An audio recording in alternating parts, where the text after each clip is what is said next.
Что бы вы сделали, если бы человек, которого вы любили всю свою жизнь, с которым вы создали семью, вместе смеялись, плакали, внезапно исчез, ушел от вас посреди ночи без предупреждения?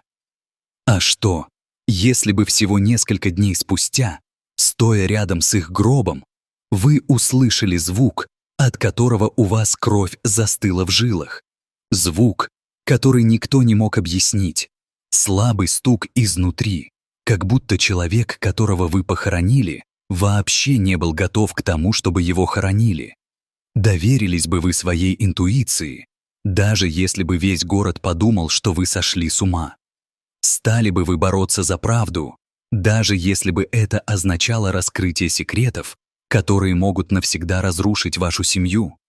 Это история о том, как любовь одной вдовы, невинный голос одного ребенка и мужество одного сообщества раскрыли леденящее душу предательство, и как самые важные уроки в жизни часто приходят из моментов, с которыми мы больше всего боимся столкнуться.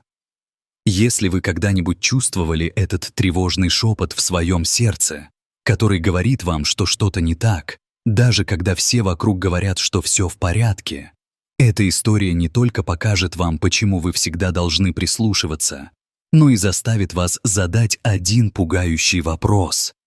Что, если бы кто-то, кого ты любишь, был похоронен заживо, и никто бы тебе не поверил? Оставайся со мной до самого конца, потому что ответы на эти вопросы однажды могли бы спасти жизнь, возможно, даже твою. Едва взошло солнце, как раздался звонок. Кэрол никогда не забудет, как задрожали ее руки, как перехватило дыхание, когда голос на другом конце провода сообщил ей, что Майкл, с которым она прожила 37 лет, скончался. Мужчина, который всю свою жизнь работал своими руками, которые когда-то построили их дом, починили качели на крыльце ее матери и укачивали их маленькую девочку, теперь лежал в их постели, замерзший, и его сердце тихо отказало ночью, по крайней мере, так им сказали. Майкл был не просто мужем.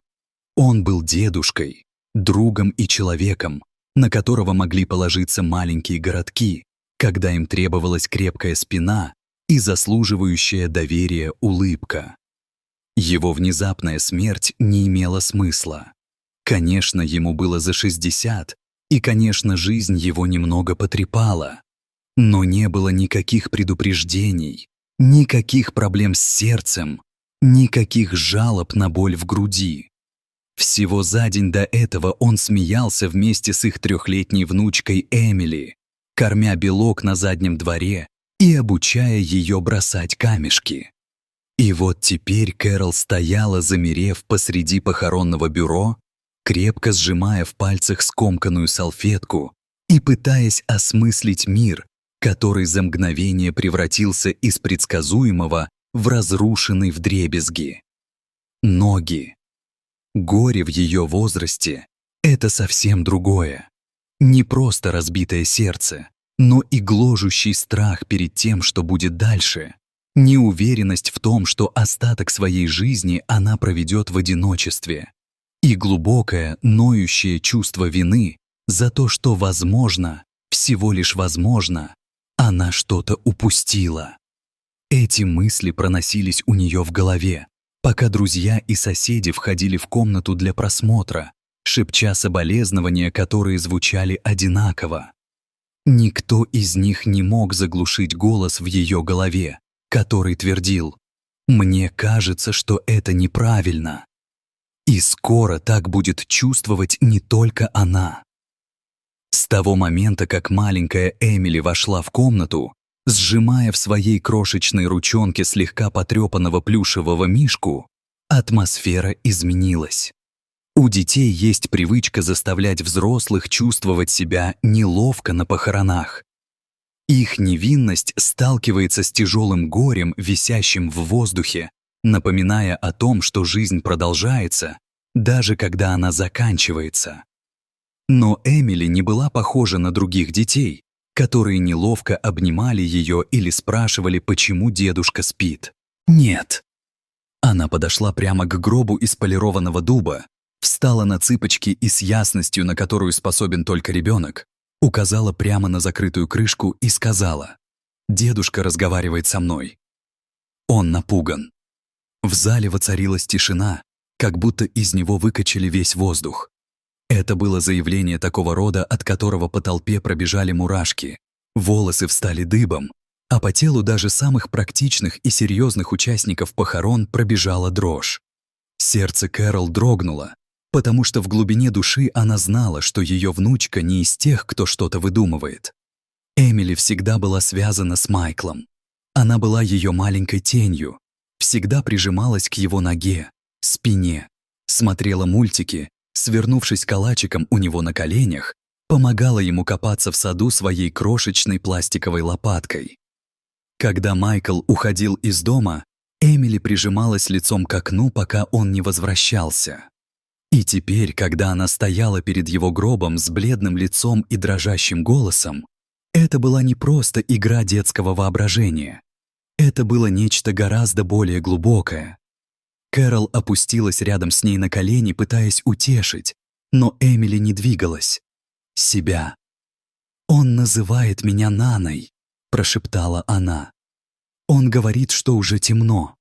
И в этот момент Кэрол почувствовала первую трещину в рассказанной им истории и первый укол страха, что, возможно, только возможно, ее внучка видит что-то, чего они не могут или не хотят видеть. В маленьких городках новости распространяются быстрее, чем утренние газеты. К тому времени, как на пороге Кэрол появилась первая запеканка, уже начались перешептывания.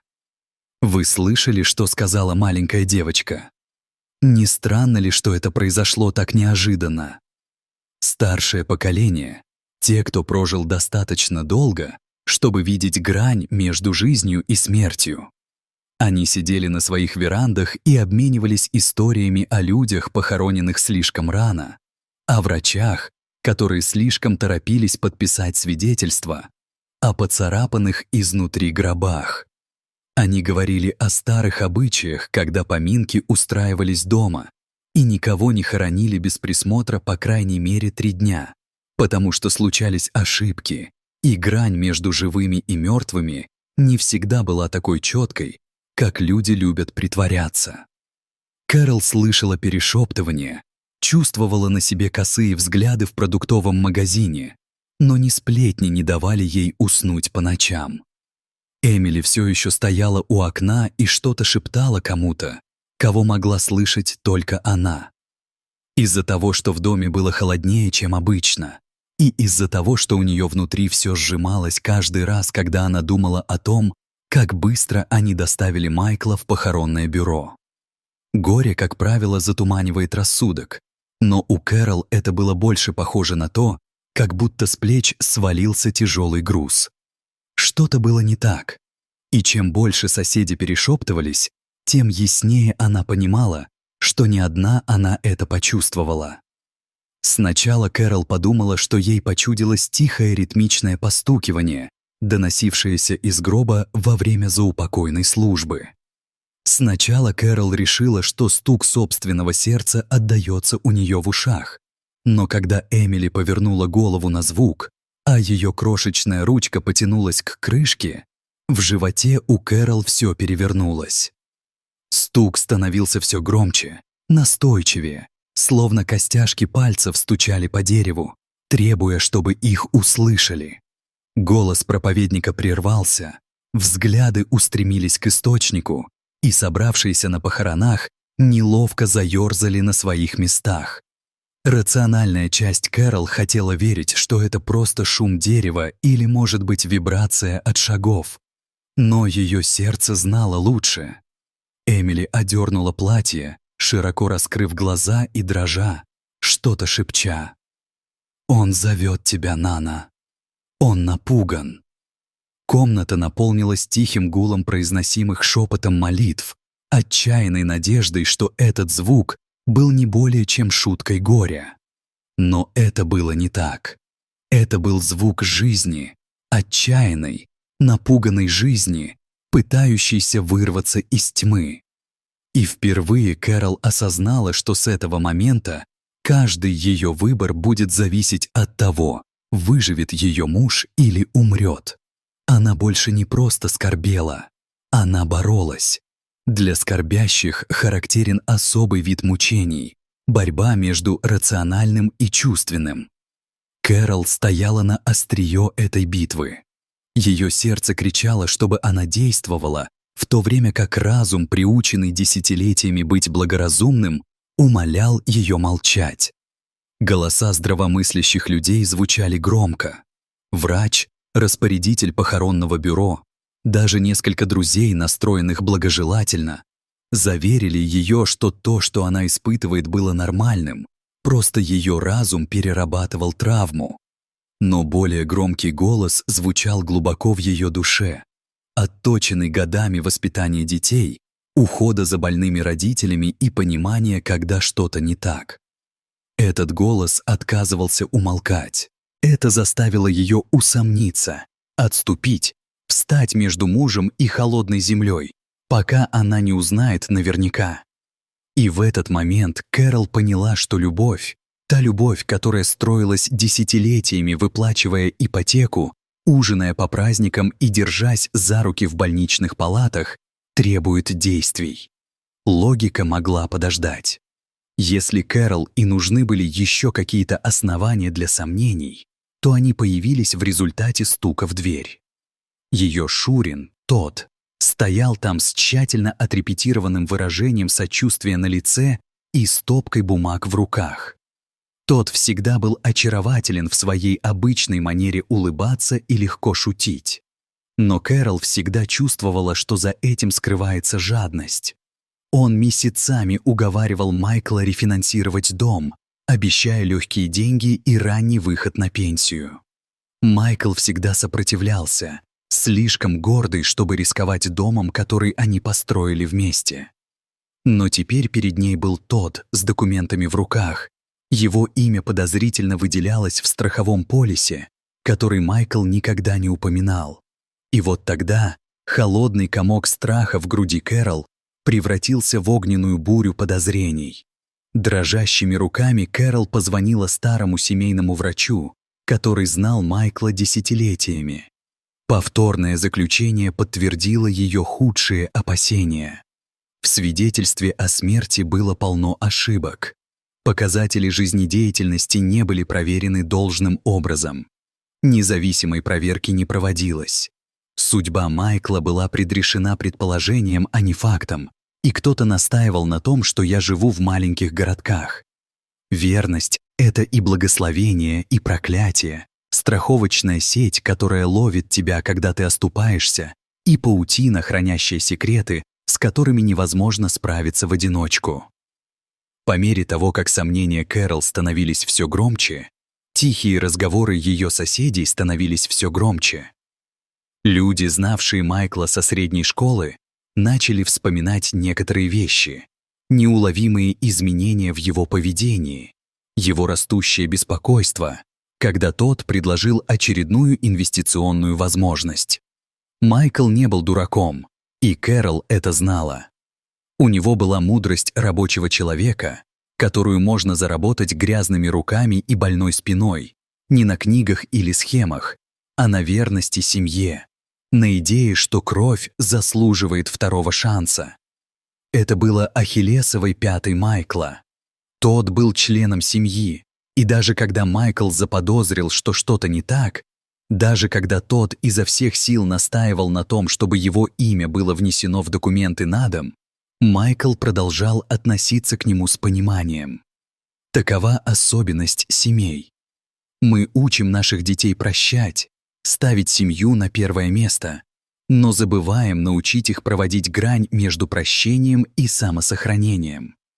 Горожане, многие из них были пожилыми людьми, которые сами пережили бури, связанные со своенравными братьями и сестрами или жадными родственниками со стороны мужа и жены. Увидели себя в Кэрол.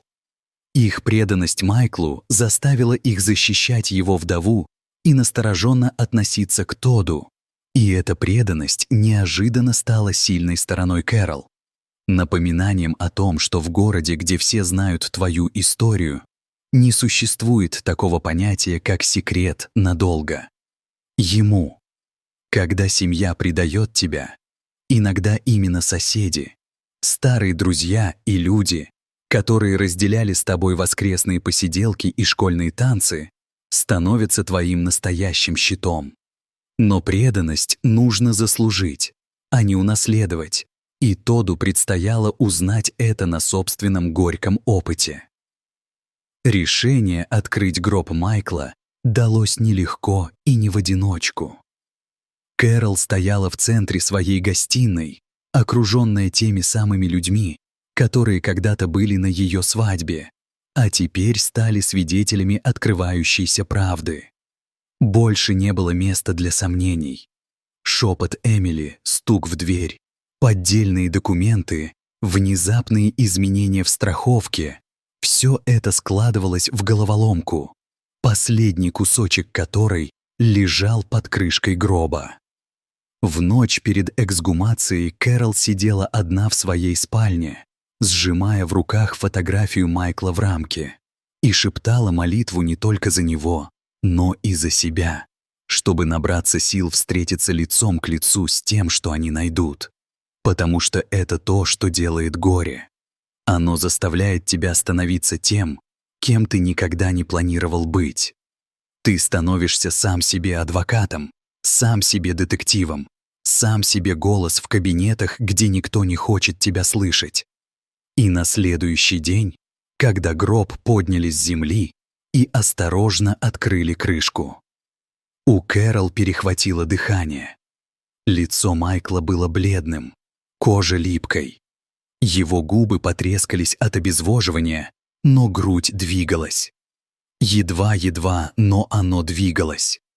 Это было такое зрелище, которое разделяет реальность на две части — до и после. До этого Кэрол была скорбящей вдовой. После этого она была женщиной, которая спасла жизнь своему мужу, отказавшись заглушить внутренний голос, который говорил ей: «Это неправильно». И в этот момент, стоя у открытого гроба, каждый скорбящий усвоил урок, который будет звучать в этом городе из поколения в поколение. Прислушивайтесь к тем, кто вас любит, потому что иногда они узнают правду раньше всех остальных. Когда улеглась пыль и Майкла срочно доставили в больницу, правда выползла наружу, как тараканы, спасающиеся от света. Сначала директор похоронного бюро пытался обвинить врача, утверждая, что тот допустил ошибку. Доктор указал на коронера, а коронер, в общем, указал на Тодда. Бумажные следы трудно стереть полностью, а жадность оставляет отпечатки пальцев на каждом документе, к которому прикасается. Оказалось, что Тодд не просто предложил новый страховой полис.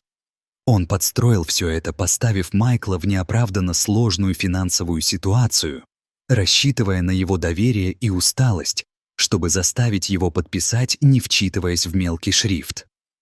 Но план Тодда состоял не только в том, чтобы получить прибыль от дома, но и в том, чтобы ускорить выплату, упростив оформление документов, ускорив процесс подтверждения смерти и обеспечив похороны Майкла до того, как кто-либо сможет задать слишком много вопросов.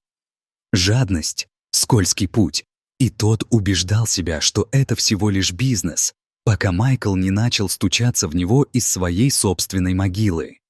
В этом и заключается особенность жадности. Она всегда громче, чем совесть. Но она никогда не сможет навсегда заглушить правду. А истина, однажды найденная, не просто разоблачает ложь. Это заставляет нас задуматься, сколько раз мы игнорировали собственные инстинкты ради сохранения мира. В ночь после того, как Майкл был спасен, в городе что-то произошло, чего никто не видел десятилетиями. Свет на крыльце горел до поздней ночи, но не из страха, а из солидарности. Город объединился не только ради Майкла и Кэрол, но и ради них самих, чтобы напомнить друг другу, что доверие — Это фундамент, на котором строятся маленькие города. И когда это доверие оказывается преданным, страдает не только одна семья, но и все остальные. Пожилые пары, которые десятилетиями знали Майкла и Кэрол, организовали неформальную организацию «Соседский дозор», но не для борьбы с преступностью, а для того, чтобы присматривать друг за другом, чтобы убедиться, что никто не остался в одиночестве сражаться в темноте. И это урок, который жизнь преподает нам снова и снова. Мы сильны настолько, насколько сильны люди, с которыми мы решили быть рядом. Когда один из вас падает, остальные должны быть готовы собрать осколки, бороться за правду и напоминать друг другу, что семья — это не только те, кто разделяет с вами кровь, но и те, кто стоит рядом с вами, когда гаснет свет. Арест Тодда был только началом. Настоящая битва развернулась не в зале суда, а в сердце Кэрол. Потому что горе не исчезает, когда правда выходит наружу, оно просто меняет форму. Теперь, вместо того, чтобы оплакивать смерть мужа, Кэрол оплакивала утрату доверия, потерю невинности, крушение веры в то, что семья всегда означает безопасность. Медленное выздоровление Майкла означало, что Кэрол пришлось стать тем, кем она никогда не планировала стать. Не просто жена, а защитник, адвокатесса и женщина, готовая выступить в суде и сказать: «Этот человек пытался украсть жизнь моего мужа». Нет ничего легкого в противостоянии злу, когда оно носит твою фамилию. Но Кэрол знала, что защитить Майкла значит преподать Эмили урок, который определит ее будущее. Что молчание — это не любовь. И иногда самое смелое, что ты можешь сделать, это сказать правду. Только правду, даже если твой голос дрожит. На протяжении всего этого испытания у Кэрол был один якорь, который удерживал ее на земле. Непоколебимая невинность Эмили. Именно голос Эмили, мягкий и уверенный, не позволил взрослым похоронить правду вместе с Майклом. И в этом особенность детей. Они не умеют сдерживать свои инстинкты. Они не сомневаются в себе и не заставляют замолчать. Непоколебимая любовь. Эмили к своему дедушке спасла не только Майкла. Она спасла всю семью от жизни под гнетом ужасной лжи. В этом есть урок для каждого родителя, бабушки, дедушки и старшего поколения.